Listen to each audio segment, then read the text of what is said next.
Bon bah salut, aujourd'hui je vais vous présenter une caisse encore une fois super atypique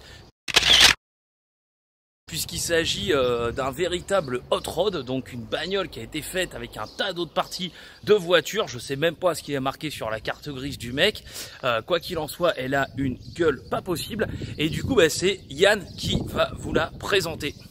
Bon bah salut, moi c'est Yann, écoutez je vais vous présenter mon hot rod qui est basé sur un Simca-5. Donc, ouais alors attends 2 secondes parce que du coup le hot rod c'est pas ce qui est là. Non, je me trompe, non, ah c'est pas merde, c'est ok. plutôt celui-là là. Ah ouais, en effet, ouais. Voilà.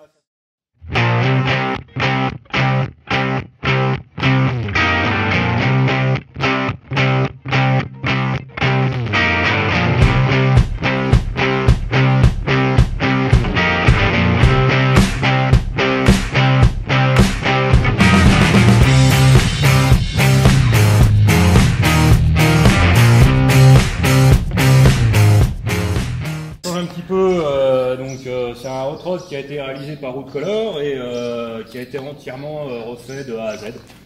On est sur une base de Simca-5 sur l'arrière et sur l'avant on est sur une base de Ford 32, le bon Ford 32 typique des hot rods. D'accord. Voilà. Donc du coup, donc en fait, moi la première question que je me pose quand je vois un hot rod, c'est en fait en réalité le mec il roule avec quoi? Qu'est-ce qui est marqué sur la CG du véhicule? La carte grise de ce véhicule-là, donc c'est une Simca-5. D'accord. Mais avec un identifiant qui n'est pas répertorié dans la NTS encore actuellement. D'accord, ok. La carte grise est en cours de réalisation et la date de mise en circulation n'est pas connue, le type mine n'est pas connu de la voiture. Donc à voir tout ça. Un véritable hot rod en fait sur une base de Simca-5. Donc là je l'ai vraiment devant les yeux, c'est vraiment une caisse qui est nickel, qui a dû demander je pense plus de 1000 heures de boulot. Franchement je connais pas du tout le moteur, ça a l'air d'être un 4 cylindres puisque bon 4 échappements. Il est magnifique, on a un travail de peinture de folie dessus. Un véritable travail de peinture incroyable, donc qui a été fait par Root Color. Et surtout, moi ce que j'aime, c'est voilà l'intégration des éléments pour rouler. Donc les feux, on retrouve des jantes Porsche en fait dessus. Il est vraiment magnifique ce petit hot rod. Je vais vous le présenter un peu plus en détail. On va le sortir de la grange là. Ouais, donc du coup, je disais, il y a un travail de peinture dessus qui est vraiment magnifique. C'est toi qui fais ça alors? Voilà, avec mon pote Vincent, on travaille tout ce qui est décoration, peinture et tout ce qui est fait le rider. Donc là, sur une peinture comme ça, on a à peu près 40 heures de travail, de masquage et de peinture. Donc le masquage, en fait, voilà, c'est tout ce qui va être la pose de stickers, voilà, etc. Exactement. Pour éviter de peindre un peu partout, quoi. Et on parlera pas du nombre de mètres de liner qui a été utilisé. Tu m'étonnes. Bon, tu sais quoi, ça serait bien de le sortir, histoire qu'on l'ait quand même un peu au soleil et qu'on voit un peu mieux la peinture. Pas de problème. En fait, c'est un peu l'excuse aussi pour entendre l'échappement de ce 4 cylindres là. Alors, écoute, on va te démarrer la caisse. Hein, ah bah ouais, moi je veux que tu le démarres, histoire d'entendre ça là. Un petit 6 cylindres Ford Capri. Et il veut plus. Ah ça c'est l'inconvénient. Ah bah voilà. Ah oui effectivement c'est pas un 4 cylindres ouais. Ouais. Tant pour moi. Faut pas m'en vouloir hein. Simca 4 cylindres ça aurait pu être possible. Ah ouais il est vraiment magnifique. Donc en fait on retrouve voilà du coup jantes Porsche, teinte Porsche très certainement et le tube qui doit peut-être rappeler celui d'une Beetle. Je te dis pas le micro ce qu'il prend dans la gueule. Ah il est très beau son petit hot rod. Ah ouais. On dirait un Hot Wheels, on dirait un jouet. Je sais pas ce que vous en pensez, n'hésitez pas à me le dire dans les commentaires. Franchement il est sublime. Sublime.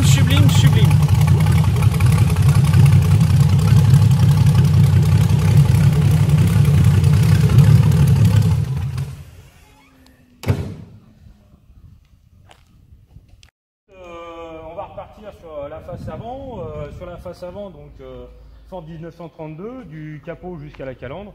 Les phares sont des phares d'Harley Davidson, donc de Street 1300. Ah, on est en plein dans la custom culture là. Voilà, exactement. Après, on a un moteur Ford Capri qui a été revisité un petit peu en Edelbrock et puis du Adex pour tout ce qui est du rythme renforcé. Il développe à peu près 260 chevaux. Ah oui, quand même. 740 kg. D'accord. Ah, on a un beau petit bébé là. Ça discute un peu, c'est sympa. 240 chevaux pour à peine 700 kg l'histoire quand même. Hein. Voilà, donc on est parti sur des jantes Porsche. C'est ce que j'ai remarqué, ouais. C'est notre délire VV, on adore tout ce qui est Volkswagen, donc on a voulu faire un petit retour sur de la Porsche. Ah ouais, c'est cool.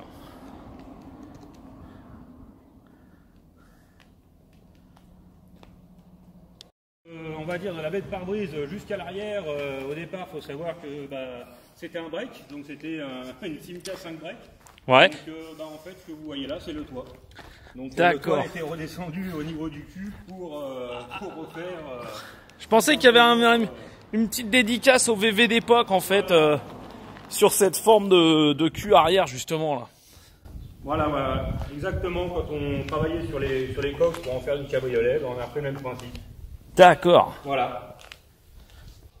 En tout cas, franchement, il est magnifique. N'hésitez pas à me dire ce que vous en pensez du coup dans les commentaires, ce que vous pensez de ce genre de caisse. Enfin, une bagnole comme ça, c'est quoi? C'est vraiment une caisse plaisir, mine de rien. C'est une caisse plaisir, c'est une caisse de week-end. Ouais.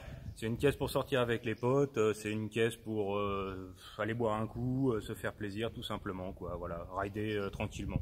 Ouais, alors rider tranquillement, ça se passe comment avec 240 chevaux, à savoir la puissance d'un S2000 avec 700 kilos, ça se passe comment rider tranquillement? Ça se passe que l'avantage du V6, c'est qu'il est assez souple, donc on peut rouler tranquillement comme on peut s'énerver. Et niveau châssis, ça donne quoi ce genre de bagnole? Châssis entièrement refait en tubulaire, donc c'est du tubulaire de 60 par 30 et là il est entièrement rigidifié, capable de recevoir un V8 de 800 chevaux sans aucun problème. Et alors une bagnole comme ça, on est d'accord, ça entre guillemets ça s'achète pas, c'est toi qui l'as faite? Non, ça s'achète pas, nous, tout à fait. Non, t'achètes la caisse de base, donc la Simca 5 qu'on a achetée en 2000. Et qu'on a travaillé depuis 20 ans à peu près dessus. Je vais essayer de vous en trouver une sur internet de Simca 5. Ça s'achète pas, c'est vraiment ça se conçoit. toi qui l'as fait. Ça se conçoit entièrement de A à Z. On va dire, ce qui est rare comme ça, enfin, au niveau prix, ça donne quoi? Un mec qui flash dessus, qui se dit putain, j'aimerais me faire un hot rod, ça dit quoi? On a à peu près 1600 heures de main d'œuvre dessus. Tu comptes, on va dire, dans les alentours de 35 000 à 40 000 euros à peu près. Ouais, c'est ça. Ouais, voilà. C'est le prix d'un rod. Pour moi, ma fourchette, un bon rod, c'est 30 000 balles. Un très bon rod, c'est au-dessus de 50, 60 000 voilà, balles. on a des très bons rods en France. Voilà, on arrive à 60 000 euros sans aucun problème, qui sont très très fiables. Bon, celui-ci est encore à fiabiliser un petit peu.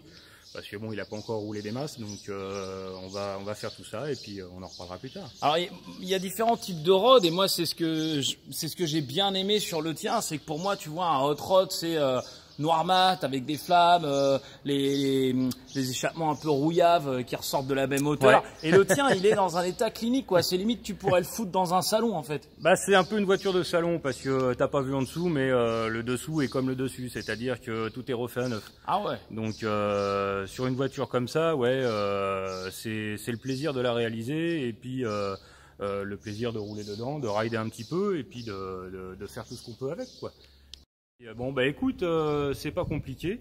Nous sommes Road Color, on fait de tout ce qui est peinture custom, donc tout ce qui peut se réaliser au niveau de la décoration custom comme on a là, donc soit du lowrider, soit du custom culture.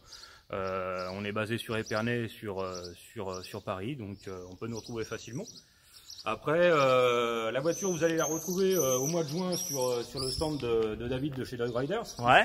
Il va y avoir un salon dédié excusez-moi, au custom culture. Donc ça sera courant juin 2021.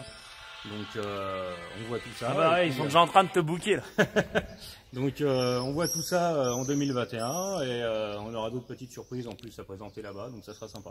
Et bah voilà, bah et du coup n'hésitez pas à rester connecté. Je vais mettre tes liens etc en description, donc pour les gens qui veulent te suivre et surtout peut-être te poser d'autres questions sur ces voitures. En région parisienne, s'ils veulent la voir, ils peuvent aller chez Van Dutch. Elle sera exposée en photo sur Van Dutch Val d'Europe dans pas longtemps. Ah bah voilà. Tu vois, quand on parlait de salon, elle sera exposée en photo ou carrément dans un... Elle sera devant le salon quelques temps et puis après, elle repartira. Je t'avais dit, c'est le genre de bagnole que tu peux foutre dans ton salon. C'est ça.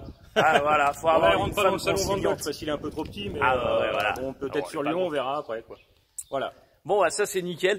Bah écoutez, franchement, j'espère que la bagnole de Yann vous a plu. N'hésitez pas à me dire dans les commentaires ce que vous en avez pensé. N'hésitez pas franchement à poser vos questions parce que je sais que c'est le genre de bagnole qui peut vraiment être amené à être très curieux et surtout à me dire ce que vous en avez pensé. Donc voilà, bah n'hésitez pas à vous abonner également et à mettre un petit like si vous avez kiffé la voiture de Yann. Allez, salut les mecs. Ciao. J'espère vraiment que tu as aimé cette vidéo. Si c'est le cas, n'hésite surtout pas à lâcher un petit like et surtout à t'abonner à ma chaîne pour en voir d'autres. Si tu souhaites également passer ta voiture sur ma chaîne, n'hésite surtout pas à me contacter. Et puis c'est pareil si tu souhaites faire un petit shooting photo de ta bagnole. Allez, à plus tard les gars.